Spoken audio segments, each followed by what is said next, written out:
कहानी काफ़ी मज़ेदार होने वाली है, तो वीडियो को लास्ट तक ज़रूर देखिए। कहानी के शुरू में हम 4 दोस्तों को देखते हैं जिनकी उम्र ज़्यादा थी और वो गाड़ी से अपनी छुट्टियां बिताने घूमने जा रहे थे। वह अपने केबिन में रहने वाले थे जो पहाड़ों के ऊपर था और यह पूरा इलाका पहाड़ियों से घिरा हुआ था। गाड़ी में एक औरत भी थी जिसका नाम डाई होता है। उसकी 2 सहेलियां उसके साथ थी और एक डॉग भी साथ जा रहा था, लेकिन डाई को जानवर ज़्यादा पसंद नहीं थे। कुछ देर बाद वो अपनी केबिन में पहुंच जाती है। अंदर पहुंचकर डाई को सहेलियां कहती है कि हम पास के गांव में जा रहे हैं। वो डाई से भी चलने को कहते हैं, पर डाई मना कर देती है कि मैं सफ़र में काफ़ी थक चुकी हूं, तुम लोग चले जाओ। वो वहां से जाने लगते हैं और अपने डॉग को डाई के पास छोड़ देते हैं। उनके जाने के बाद डाई डॉग के पास आती है और उसके ऊपर हाथ फेरने लगती है। जैसे ही डॉग ने डाई को देखा तो वह डर जाती है, क्योंकि वह जानवरों के बारे में ज़्यादा नहीं जानती थी। सुबह जब डाई की आंख खुलती है और वह अपने दोस्तों को देखने उनके कमरे में जाती है, वो दोनों अभी तक नहीं आए थे।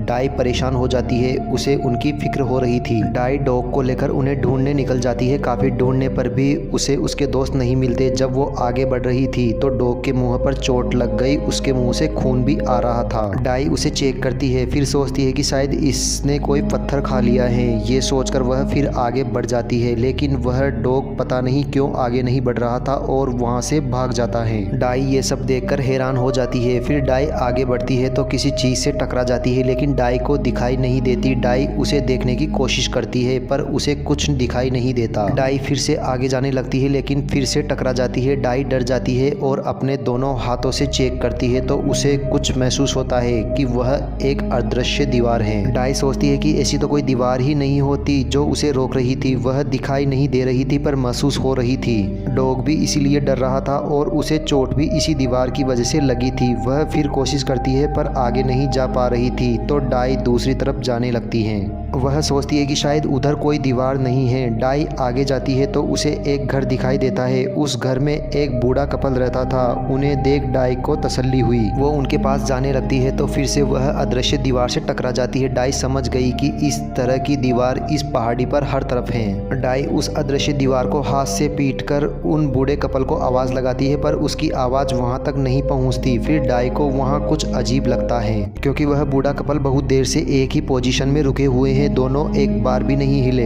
ऐसा लग रहा था कि वह कोई मूर्ति हो। उनके आसपास सभी चीजें एक्टिव थी। डाई को डर लगने लगा। डाई वहां से वापस अपने केबिन में आ जाती है और डरते हुए सो जाती है। रात को उसे सपना आता है कि वह अदृश्य दीवार फैलती हुई उसके केबिन तक आ जाती है और वह उसे इस तरह कैद कर देगी कि वह कैद होकर मर जाएगी। यह देख डर के मारे जोर जोर से चिल्लाने लगती है और झटके से उसकी आंख खुल जाती है। उसका डर कम हुआ यह देखकर कि वो सपना देख रही है। फिर सुबह डाई उस अदृश्य दीवार को देखने के लिए जाती है कि अब तक तो वह दीवार हट चुकी होगी, लेकिन वह दीवार अभी भी वैसी ही थी। फिर वह उस बूढ़े कपल को दूरबीन से देखती है जो अभी भी उसी पोजीशन में खड़े हुए हैं। तभी डॉग दूसरी तरफ भागने लगा तो डाई भी उसके पीछे जाती है। जहां कुछ दूर डॉग के साथ वह एक गाय को देखती है जो भूरे कलर की थी। वह गाय डाई को देखते ही उसकी तरफ भागने लगती है, लेकिन डाई काफी डर जाती है और छुपने के लिए भागती है, लेकिन गाय एक जगह रुककर घास खाने लगती है। फिर डाई के पीछे आने लगती है तो डाई उसे अपने केबिन में ले आती है और गाय को अपने साथ रख लेती है और गाय का दूध निकालती है और अपनी भूख मिटा लेती है। लेकिन उसे लगने लगा था कि धीरे धीरे वहाँ खाना खत्म होने लगा था। अगली सुबह डाई को कुछ विचार आया कि वह अपनी दोस्त की गाड़ी से उस दीवार को तोड़ेगी और गाड़ी में बैठकर उस अदृश्य दीवार को टक्कर मारती है, जिससे गाड़ी का अगला हिस्सा टूट जाता है और डाई के सिर पर भी चोट आ जाती है। लेकिन उस दीवार को कुछ नहीं होता, वो वैसे की वैसे ही थी।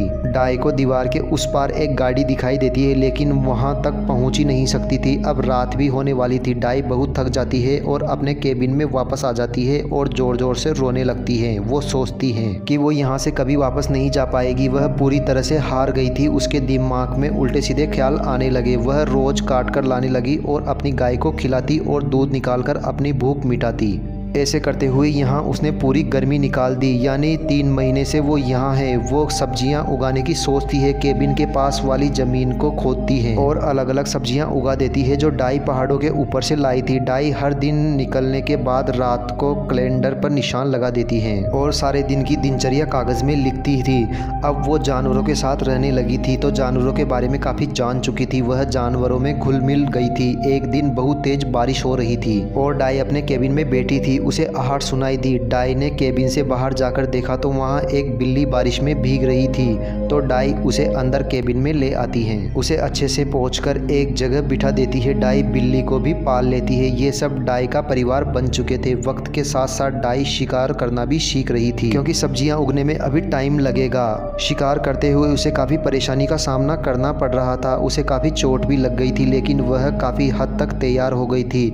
इसने उसका साथ डॉग भी दे रहा था। फिर डाई एक ट्रक देखती है जो अक्सर यहाँ से आया जाया करता था, लेकिन आज वो ट्रक डाई के पास ही खड़ा था। डाई ने सोचा कि शायद उसके अलावा कोई और भी यहाँ रहता है। वह उस ट्रक के पास जाने लगी तो फिर से उस अदृश्य दीवार से टकरा जाती है और मायूस हो जाती है और वापस आने लगी तो उसे पहाड़ी पर एक घर दिखाई दिया जिसे वो दूरबीन से देखने लगी, लेकिन वह घर भी खाली था, वहाँ भी कोई नहीं रहता था। डाई उसके पास ही बैठ जाती है, वहाँ का नज़ारा देखने लगती है। वहाँ बहुत सुकून था, बहुत ही खूबसूरत नज़ारा था। डाई को वहीं पर नींद आ जाती है। जब डाई की आँख खुलती है तो रात हो चुकी थी। डाई अपने केबिन में वापस जाती है। वो देखती है कि उसकी बिल्ली ने एक बच्चे को जन्म दिया है जो सफ़ेद रंग का बहुत ही प्यारा बच्चा था। डाई उसे प्यार करने लगती है। उसके परिवार में एक और सदस्य आ गया था। डाई काम करने लगती है, उसके हाथों में छाले पड़ जाते हैं। अब डाई को यहाँ 6 महीने हो जाते हैं। अब सर्दियाँ आ गई थी, चारों तरफ बर्फ पड़ने लगती है। डाई की बिल्ली का बच्चा बाहर बर्फ में निकल गया है। अब डाई को उसकी फिक्र होने लगी थी कि वो ऐसी बर्फ में मर जाएगा। वह लालटेन लेकर रात में उसे ढूंढने निकल जाती है। कुछ दूर जाने पर उसे वह बिल्ली का बच्चा मिल जाता है जो मर चुका था। डाई को वह बहुत प्यारा था, इसलिए वह काफ़ी दुखी हो जाती है और रोने लगती है और उसे वहीं दफनाकर वापस केबिन में आ जाती है। हर दिन की तरह वह अपनी दिनचर्या को किताब में लिखती है।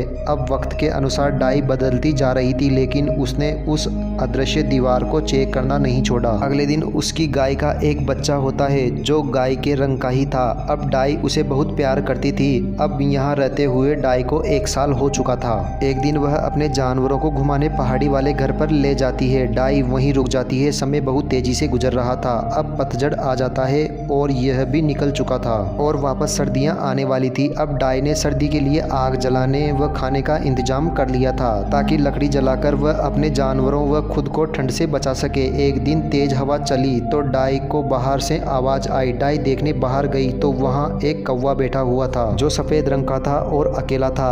वह उस कौवे को अपने पास रख लेती है और उसे खाना डालती है। वक्त गुजरता गया और फिर से 1 साल गुजर जाता है। एक दिन डाई अपने जानवरों को लेकर उस पहाड़ी वाले घर पर जाती है, लेकिन डाई को अब अच्छा नहीं लग रहा था।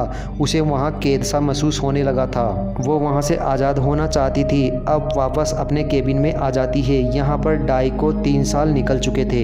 एक दिन वो डॉग के साथ शिकार करके वापस आ रही थी तो उसे गाय के बछड़े की आवाज़ सुनाई दी। तो डाई और डॉग भागते हुए उसके पास आते हैं तो वह देखती है कि एक आदमी हाथ में कुल्हाड़ी लेकर उसे मारने वाला था, लेकिन उसे समझ नहीं आ रहा था कि वो क्या करे। वो जोर से चिल्लाती है, लेकिन दीवारों की वजह से ऐसा नहीं होता। यहाँ आना तो लोगों के हाथ में है, पर यहाँ से निकलना किसी के बस में नहीं था। वह आदमी कुल्हाड़ी ही नहीं छोड़ रहा था। डॉग भी उसे रोकता है, उसे काट लेता है। डाई जल्दी से अंदर जाती है और अपनी गन लेकर बाहर भागती है, लेकिन डाई वहाँ पहुँचती तब तक उस आदमी ने गाय के बच्चे व साथ में डॉग को भी मार दिया था। डाई पागल हो जाती है और गुस्से में उस आदमी को गोली मार देती है, जिससे वो वहीं मर जाता है और गुस्से में उसे पहाड़ी से नीचे फेंक देती है और रोते हुए गाय के बच्चे व डॉग को वहीं दफना देती है। वह बहुत दुखी थी। वह अपनी गाय को लेकर केबिन में आ जाती है और अपने दुख किताब के आखिरी पन्ने में लिख देती है और किताब को पूरा करती है। कहानी के जरिए हमें बताया गया है कि इंसान जिंदगी में ऐसा ही है, पता नहीं कब जिंदगी करवट बदल ले, कब मौत आ जाए। इंसान को अपनी ज़िंदगी हंसी खुशी बितानी चाहिए, तभी आराम से रह सकते हैं। और इसी के साथ यह मूवी यहीं ख़त्म हो जाती है। दोस्तों, यह मूवी आपको कैसी लगी? अगर मूवी पसंद आई हो तो वीडियो को लाइक कर दीजिए और चैनल को सब्सक्राइब कर दीजिए। मिलते हैं अगली मूवी के साथ।